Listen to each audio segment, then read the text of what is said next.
Hello government officers, நம்ம வந்து ஐஎன்எம்மோட டாப்பிக்கில் இருக்கக்கூடிய முக்கியமான டெல்லி சுல்தானியம், முகலாய பேரரசு, அப்புறம் பாமினி அரசு, அப்புறம் விஜயநகர பேரரசு மற்றும் மராத்தியர்கள், இவங்களுடைய அந்த அமைச்சர்கள் இருப்பாங்க இல்லையா. மராத்தியர்களில் 8 பேர் அஷ்டபிரதான்களாக இருப்பாங்க. அப்புறம் வந்து டெல்லி சுல்தானியத்தில் 7 பேர். இந்த மாதிரியெல்லாம் வந்து முக்கியமான அமைச்சர்கள் மற்றும் அவங்களுடைய ஆட்சி முறை என்ன சொல்கிறாங்க அப்படிங்கிறத வந்து நம்ம பார்க்கலாம். இதை வந்து பொறுத்துகளில் நிறைய டைம் கேட்டிருப்பாங்க. பொறுத்துகளில் தான் அடிக்கடி வந்திருக்கும். ஸோ ஃபஸ்ட்டு வந்து டெல்லி சுல்தானியத்தில் பார்த்திங்கன்னா அவங்களுடைய அமைச்சர்கள் வந்து என்ன சொல்கிறாங்கன்னா, ஃபஸ்ட்டு வந்து சுல்தானியம் அப்படின்னா சுல்தானுக்கு அடுத்தவங்க தான் யார்? நயீப் சுல்தான். சுல்தானுக்கு அடுத்தவர். எல்லா உரிமையும் வந்து இவங்ககிட்ட இருக்குது. அப்புறம் வந்து வாசீர் அப்படின்னா நிதி அமைச்சர்னா வாசீர். அரிஸ்-இ மாமலிக் அப்படிங்கிறது தலைமை தளபதி. அரிஸ் இ அதை ஞாபகம் வச்சுக்கோங்க. ஆவும் ஈயும் வந்துச்சுன்னா அரிஸ்-இ அப்படின்ட்டு வந்துச்சுன்னா தலைமை தளபதி, தாத்தான்னு வரணும். ஓகேங்களா? இ அப்படின்னு வந்துச்சுன்னா தாத்தான்னு வரணும், தலைமை தளபதி. அப்புறம் வந்து திவான்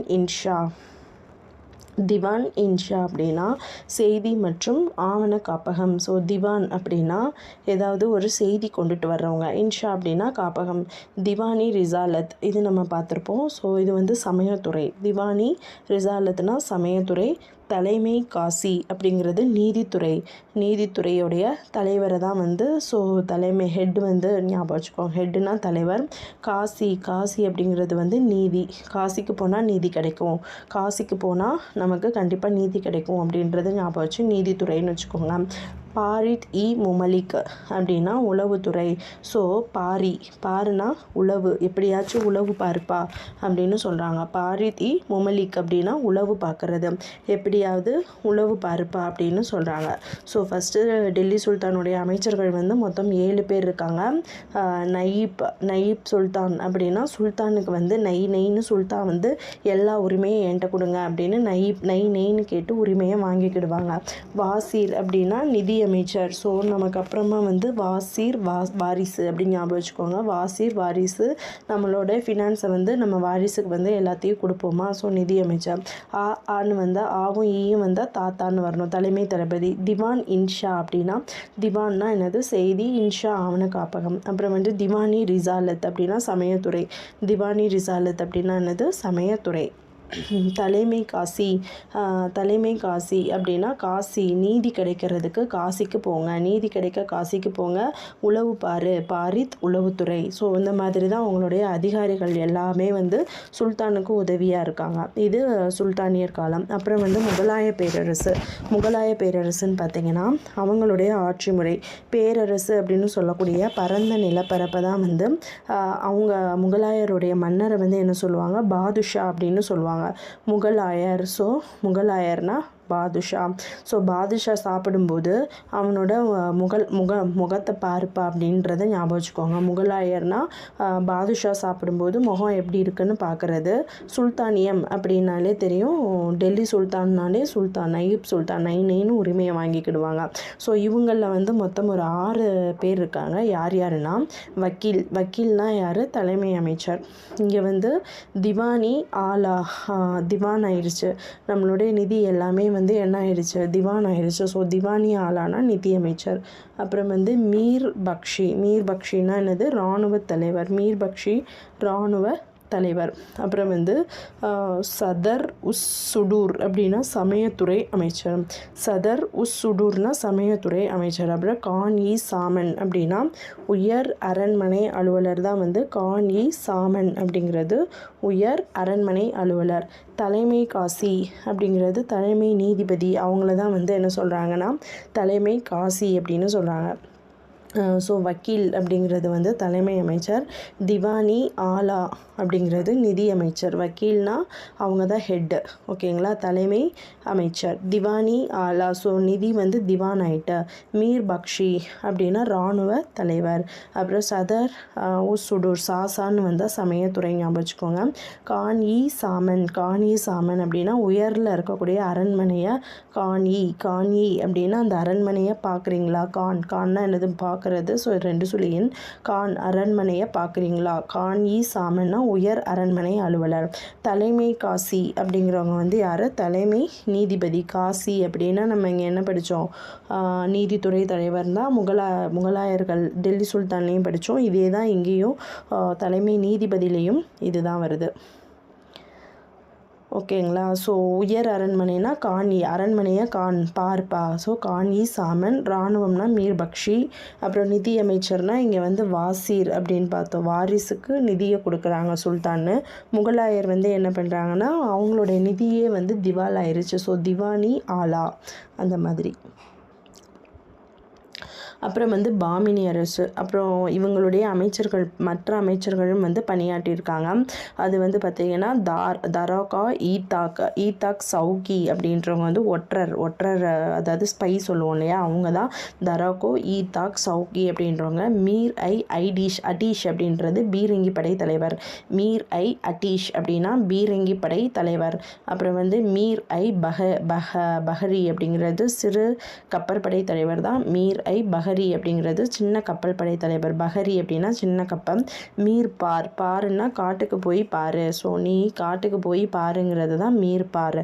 அப்புறம் வந்து மீர் தோஷக் அப்படின்னா ஏதாவது தோஷம் இருந்தால் ஒரு சடங்கு பண்ணி கழிச்சு விட்றணும். ஸோ அவை சடங்குகளின் பொறுப்பாளர். தோஷம் இருந்தால் சடங்கு பண்ணி கழிச்சிருங்க. அட்டீஷ் பீரங்கியை வச்சு அடி நொறுக்கிட்டான் பாரு. ஸோ அட்டீஷ் பீரங்கியை வச்சு அடி நொறுக்கிட்டான். ஸோ பஹரி அப்படின்னா சிறு கப்பல் படை தலைவர். சின்ன கப்பலை வந்து பஹரி. ஸோ பார் அப்படின்னா காட்டுக்கு போய் பாரு, அந்த மாதிரி ஏதாவது ஞாபகம் வச்சுட்டு படிங்க. அப்புறம் வந்து பாமினி அரசு. ஸோ பாமினி அரசில் வந்து இதில் கொஞ்சம் பேர் இருக்காங்க. பாமினினாலே நமக்கு தெரியும், அந்த பேஷ்வானா என்ன சொல்லுவாங்க, முதலமைச்சர் அப்படின்னு சொல்லுவாங்க. வக்கீல் சுல்தான் அப்படின்னா அவங்க வந்து நாட்டுடைய துணைத் தலைவரை தான் வக்கீல் சுல்தான் அப்படிம்பாங்க. அப்புறம் வந்து வசீல் குல் அப்படின்னா அமைச்சர்களுடைய பணியை மேற்பார்வையிடுபவர். அமீர் ஜூம்லா அப்படின்றவங்க வந்து யாருன்னா நிதி அமைச்சர். அப்புறம் வந்து வசீர் அஸ்ரப் அப்படின்னா அர்ஜென்ட்டாக வெளியே போகணும்ப்பா. அர்ஜென்ட்டாக வெளியே போகணும். நசீர் அப்படின்னா எனக்கு நிதித்துறை தான் வேணும் அப்படின்னு நைன்னு கேட்குறது. நசீர் அப்படின்னா நச்செடுத்து நிதியை வாங்கிக்கிறது. நான் ஓகேங்களா. நசீர் நச்செடுத்து நிதியை வாங்கிக்கிறது. பேஷ்வானா அரசு படை பொறுப்பாளர். அப்புறம் வந்து கொத்துவால் அப்படிங்கிறது காவல்துறை தலைவர் தான் யார், கொத்துவால். அப்புறம் சதர் இ ஜஹான் அப்படின்னா தலைமை நீதிபதி தான் சதர் இ ஜஹான். ஸோ ஃபஸ்ட்டு பாமினி அரசு, அமைச்சர்கள் குழு, வக்கீல் சுல்தான், அது வந்து நாட்டுடைய துணைத் தலைவரை தான் வந்து சுல்தான் அப்படின்னு சொல்கிறோம். அப்புறம் வந்து குல் அப்படின்னா அமைச்சர்களோட பணியை மேற்பார்வையிடுறவங்க. அமீர் ஜூம்லானா நிதி அமைச்சர். அர்ஜென்ட்டாக வெளியே போகணும். ஸோ அஸ்ரப்னா என்னது, அர்ஜென்ட்டாக வெளியே போகணும் அப்படிங்கிறது. நசீர் அப்படின்னா நிதித்துறை. நைன்னு நசீர் அப்படின்னா நிதித்துறை அமைச்சர். நசீர்னா என்னது, நிதித்துறை அமைச்சர். நான் பேஷ்வா அப்படின்னா அரசு படை பொறுப்பாளர், அதுதான் வந்து பேஷ்வா. கொத்துவால் அப்படின்னா காவல்துறை தலைவர், அதுதான் வந்து கொத்துவால். அப்புறம் வந்து சதர் இ ஜஹான் அப்படிங்கிறது தலைமை தளபதி. இதுதான் நம்மளுடைய பாமினி அரசு சுல்தானியம். அப்புறம் விஜயநகர் பேரரசு. விஜயநகரத்தில் அஷ்டதிக்கஜங்கள் அப்படின்னு 8 பேர் இருப்பாங்க இல்லையா. அல்லசானி பெத்தண்ணா. அப்புறம் வந்து ஆந்திரா இதை எழுதியிருப்பார். ஸோ மனுஷரிதம். நந்தி கம்பண்ணா அவங்க வந்து பாரிஜாத காரணமோ. அப்புறம் துர்ஜாதி அப்படின்றது காலத்தி துர்ஜாதினா என்னது, காலத்தி மகாத்மியம். அப்புறம் பிங்காலி சூரண்ணா அப்படின்னா பிரபாவதி பிரத்யும். பிங்காலி சூரண்ணானா பிரபாவதி பிரத்யும். தெனாலி ராமகிருஷ்ணா அப்படின்னா விகடகவி. தெனாலி ராமகிருஷ்ணர் அப்படிங்கிறது விகடகவி. மதகிரி மல்லார்னா அப்படின்னா ராஜசேகர சரித்திரமும். மதகிரி மல்லார்னா ராஜசேகர சரித்திரமும். அப்புறம் வந்து ஹயலா ராஜிடபத்ரோ அப்படின்னா ராமபுத்தியாமும். அப்புறம் ராமராஜபூஷணர் அப்படின்னா வசு சரித்திரம். ஓகேங்களா. ஸோ இது வந்து ஒரு 8 பேர் அஷ்டதிக்கஜங்களாக இருக்கும். ஸோ இது தான் 2 இது ரெகுலராக எக்ஸாமில் கேட்குறது. அல்லசாணி பெத்தன்னா நந்தி கம்பன், அப்புறம் தெனாலிராமன் அவர் வந்து எழுதினது கேட்டிருக்காங்க. விகடகவி தெனாலிராமன் விகடகவி. அப்புறம் ராமராஜபூஷணர் வசு சரித்திரம். இந்த 4 இதை பார்த்துக்கோங்க. ஓகேங்களா. நெக்ஸ்ட்டு வந்து நம்ம மராத்தியர்கள் வந்து நல்லாவே படிச்சிருப்போம். ஸோ பேஷ்வானா பிரதம அமைச்சர், அமத்தியா அப்படின்னா நிதி அமைச்சர், அவங்கள மஜும்தார்னு சொல்லுவாங்க. சுர்நாவேஸ் அப்படின்னா சச்சிவ், இவங்க வந்து செயலர் அப்படின்னு சொல்லுவாங்க. ஸோ வாக்கிய நாவேஸ் நம்மளுடைய நாக்கு உள்ளதாக இருக்குது. ஸோ உள்துறை அமைச்சர்.